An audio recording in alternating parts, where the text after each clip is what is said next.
Bismillahirrahmanirrahim. Assalamualaikum warahmatullahi wabarakatuh.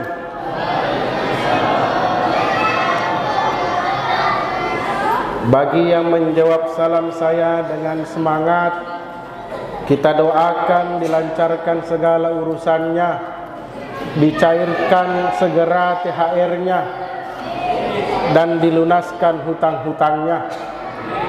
Saya ulangi, Assalamualaikum warahmatullahi wabarakatuh.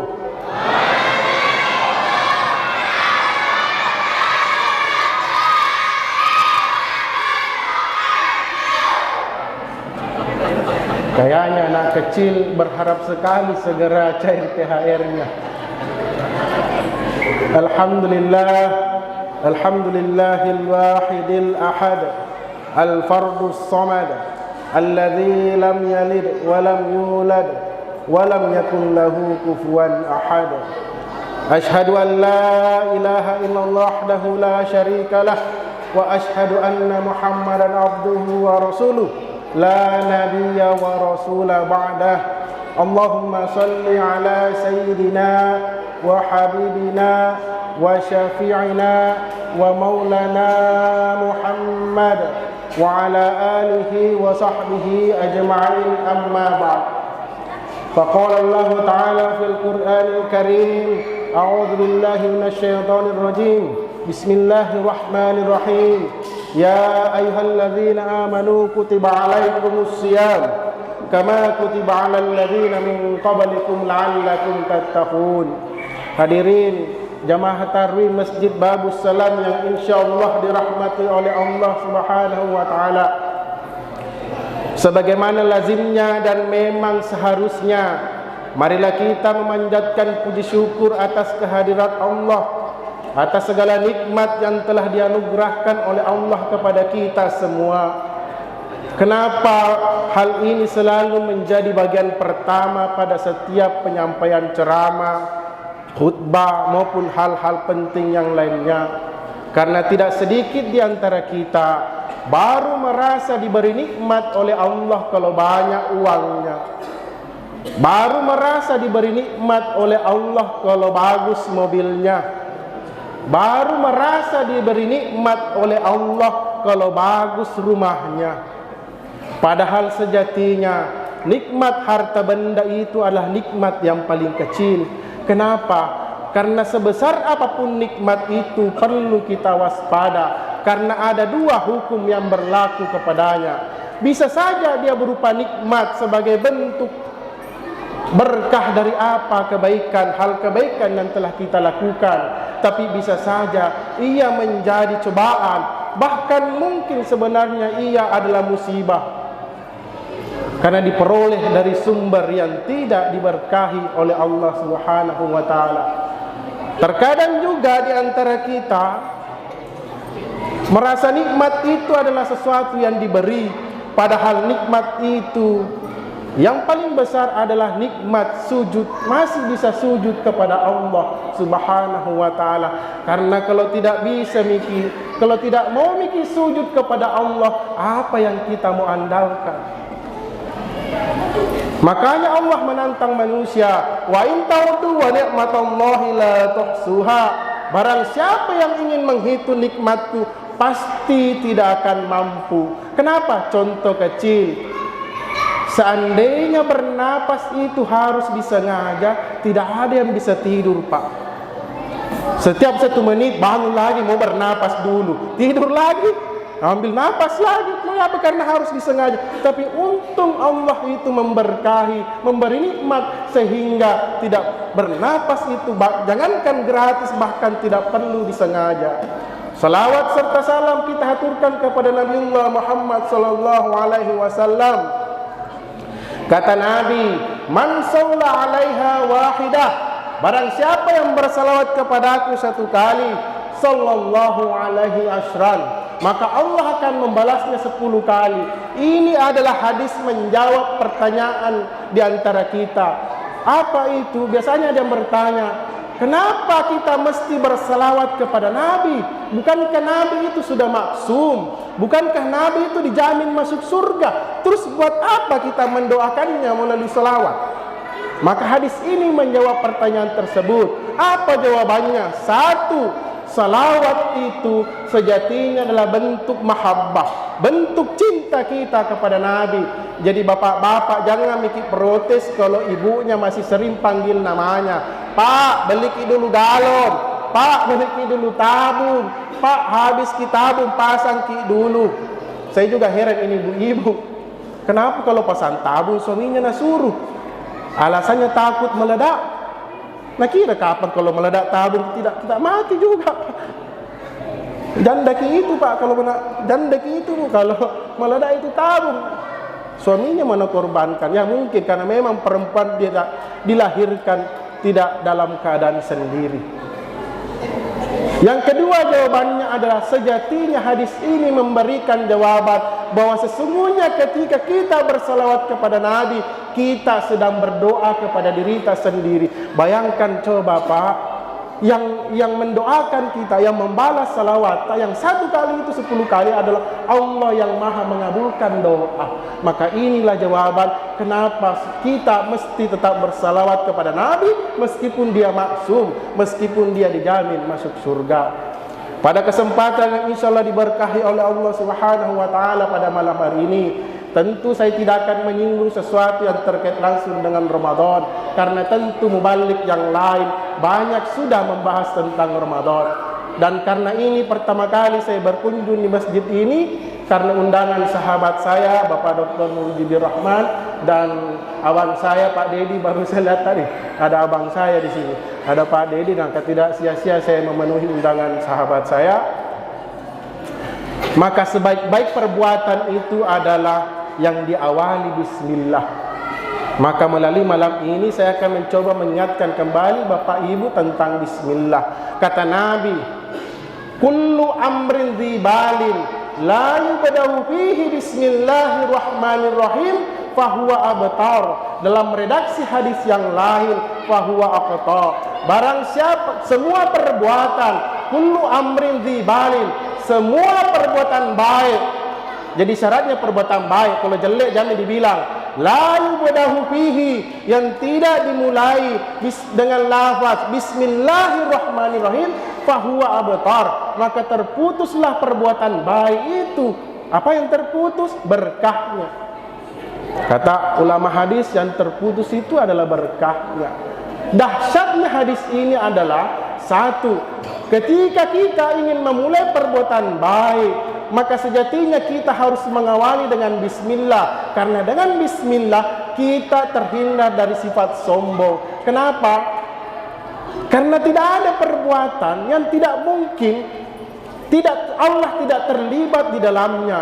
Tidak mungkin suatu keberhasilan, tidak mungkin suatu pekerjaan selesai tanpa keterlibatan Allah di dalamnya. Maka dari itu awali sebuah perbuatan itu dengan membaca basmalah sebagai bentuk penyerahan diri urusan kita kepada Allah Subhanahu wa Ta'ala, sehingga kita tidak dicap dengan perbuatan sombong.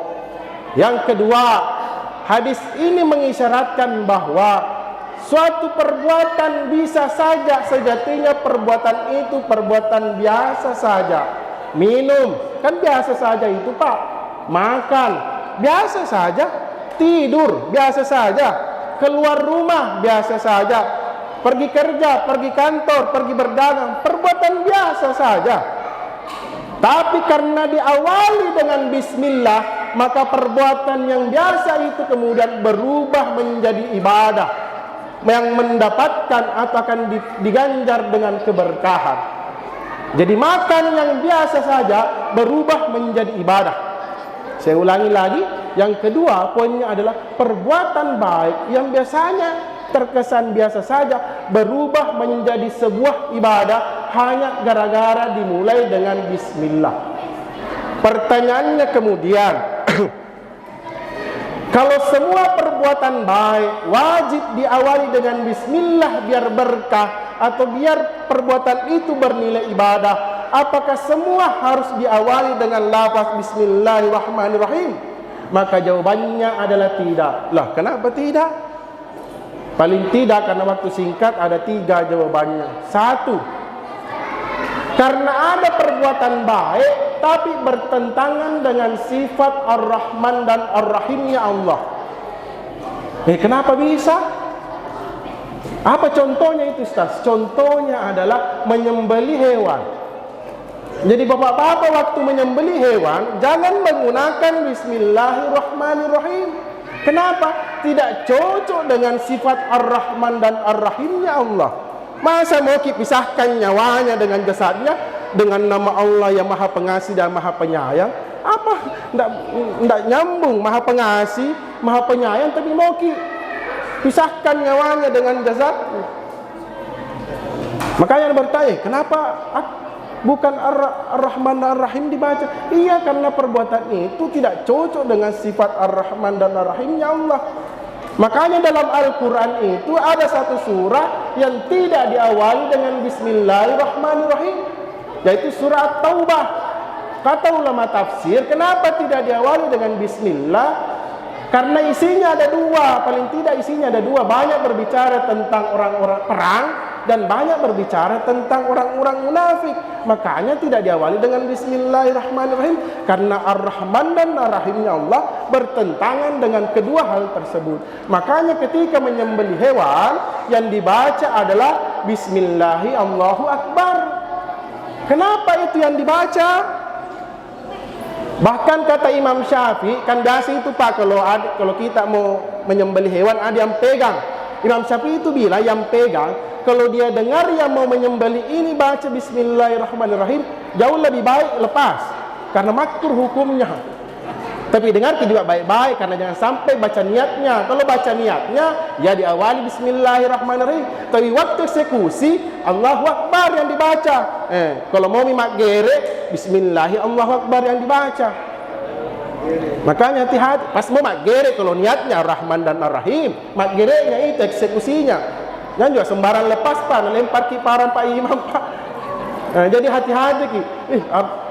Pertanyaannya kemudian, kenapa pakai lafaz Allahu Akbar? Jawabannya adalah karena peristiwa menyembelih itu adalah peristiwa yang menunjukkan kebesarannya Allah. Kenapa bisa? Contoh, untung Allah sudah menghalalkan binatang yang ada di air. Makanya yang wajib disembelih itu hanya di darat. Coba bayangkan yang di laut juga mau disembelih Pak. Nasesa kinalaya, nasesa juga ibu-ibu. Tiba-tiba bapak-bapak bilang, oh mak, bikin kampi goreng ikan teri 1 kilo mo. Sembelih ini 1 kilo. Selesai taruh Pak. Tidak selesai itu disembelih 1 kilo. Bismillahirrahmanirrahim. Bayar 1 kilo Pak. Karena menyembelih itu adalah peristiwa yang menunjukkan kebesaran Allah. Maka lafaznya adalah Bismillahi Allahu Akbar. Yang kedua, kenapa tidak semua lafaz diawali dengan Bismillahirrahmanirrahim? Karena ada Bismillah, mengawali perbuatan berbentuk doa. Apa contohnya? Keluar rumah. Bapak Ibu keluar rumah pergi kerja. Nabi mengajarkan kalau keluar rumah baca Bismillahi tawakkaltu Allahi la haula wala quwwata illa billahil aliyyil azim. Saya yakin Bapak Ibu hafal, tapi saya mau tanya, tiap keluar rumah jika dibaca. Padahal Nabi bilang, barang siapa yang membaca Bismillah ini keluar rumah, 3 dia dapat. 1, dijauhkan dari gangguan setan. 2, diselesaikan urusannya. 3, dicukupkan rezekinya. Kenapa kita tidak membaca? Maka melalui malam ini saya mengingatkan, setiap keluar rumah baca Bismillahi tawakkaltu Allahi la haula wala quwwata illa billahil aliyyil azim. Apalagi kalau keluar naik kendaraan, kasih 1 paket Bismillahi majreha wa mursaha inna rabbi laghafurur rahim. Kata ulama, siapa yang membaca ini keluar rumah Bismillahi tawakkaltu, naik kendaraan Bismillahi majreha, dia tidak akan apa-apa di jalan. Kalau apa-apa tidak akan sakit. Kalau sakit tidak akan parah. Kalaupun parah, tidak akan mati. Dan kalaupun mati, ya dia akan mati dalam keadaan syahid. Kenapa? Tadi di awal saya bilang bahwa ketika perbuatan diawali bismillah, perbuatan itu menjadi ibadah. Maka ketika seorang mukmin meninggal dalam keadaan ibadah, dia mati dalam keadaan syahid. Maka mulai malam ini Bapak Ibu keluar rumah, ajarkan juga pada anaknya baca Bismillah tawakkaltu 'alallahi la haula wala quwata illa billahil aliyyil azim. Apalagi contohnya Ustaz, bismillah bantu doa. Karena banyak ibu-ibu ambil posisi di samping. Ibu-ibu, mulai malam ini kalau bapaknya minta jatah, pastikan dia baca bismillah. Jangan sampai dia tidak baca, nah itu yang jadi jangkit kaget nanti kalau lahir susah dinasihati. Kalau ilmu barat, ilmu pendidikannya nanti lahir, kalau ilmu Islam sejak dibikin memang disiapkan. Makanya mulai malam ini kalau bapaknya minta jatah, bismillah dulu. Saya ingatkan kembali bismillahnya. Bismillahi Allahumma jannibna syaitana wa jannibis syaitana ma razaqtana. Ku hafal justas tapi kadang bisnya jadi ingat. Pokoknya jangan ibu, pokoknya baca dulu, kalau perlu perdengarkan baru kasih jatahnya. Kayaknya sampai jadi Nabi bilang kalau tidak dibaca ini jin bercampur di dalamnya, Pak. Mau lagi mau tembak pelurunya, jangan lupa baca lagi karena satu paket. Allahumma ja'al nutfatana dzurriyyatan thayyibah. Ya Allah, jadikan air nutfah ini menjadi anak yang baik, menjadi anak yang soleh. Selesai lagi ibarat makan, biar tidak busuk piringnya, baca lagi doanya. Alhamdulillahilladzi khalaqa minal ma'i bashar. Segala puji bagi Allah yang telah menciptakan manusia. Ibu-ibu tolong ditagi ini mulai malam ini biar berkah hubungan suami istrinya. Apalagi contohnya mau lebaran orang, jangan sampai pisah aja siram kubur, masih siram kasih bundar-bundar tanah, tidak ada guna baca. Ibu jangkit pulang, tinggalkan kuburannya keluarga yang kita ziarahi sebelum membaca selain Allahumma firlahu. Bismillahnya supaya tidak diazab yang di dalam kubur. Bismillahi Allahumma bihaqqi sayyidina Muhammad wa ala ali sayyidina Muhammad la tu'adzib hadzal mayyit. Kalau laki-laki, kalau perempuan hadhil mayyitah. Ingat kini bismillahnya doa kubur. Kalau kasih masuk orang Bugis bilang apa suruh, enggak sembarang orang juga harus ada bismillahnya. Bismillahi ala millati Rasulillah sallallahu alaihi wasallam atau bismillahi ala sunnati Rasulillah Muhammad sallallahu alaihi wasallam. Apalagi contohnya minum obat. Karena ini obat, Pak, bisa menggoyang tauhid. Ini penting saya sampaikan. Mohon maaf saya tambah sedikit 1-2 menit waktunya. Ini obat itu, Pak, berkaitan dengan tauhid. Kenapa? Kadang misalkan sakit kepala, ambilkan cepat Bodrex, itu yang cocok sembuh itu kalau ku minum itu. Gara-gara ini saya akan membacakan riwayat kisahnya Nabi Musa. Nabi Musa itu pernah sakit perut, pergi menghadap Allah. Allah, ini sakit perutku, apa ku minum? Ditunjukkanlah ada daun, tapi minum daun itu sembuh itu. Pergilah diminum Nabi Musa. Berikutnya sakit lagi perutnya. Langsung saja merebus kembali itu daun, tidak sembuh. Pergi curhat sama Allah. Allah, waktu yang pertama saya sembuh, tapi yang kedua saya tidak sembuh. Kenapa? Karena yang pertama kau minta izin dulu sama saya, kan saya menyembuhkan kamu. Yang kedua kau langsung minum, seolah-olah itu yang menyembuhkan kamu. Nah, saya menyembuhkan kamu. Makanya ibu-ibu minum obat jangan lupa baca bismillah, bismillahirrahmanirrahim saja. Tapi ada beberapa ulama itu mengajarkan sebaiknya membaca Bismillahi nawaitu syifa bi barakatil Mustafa Muhammad sallallahu alaihi wasallam.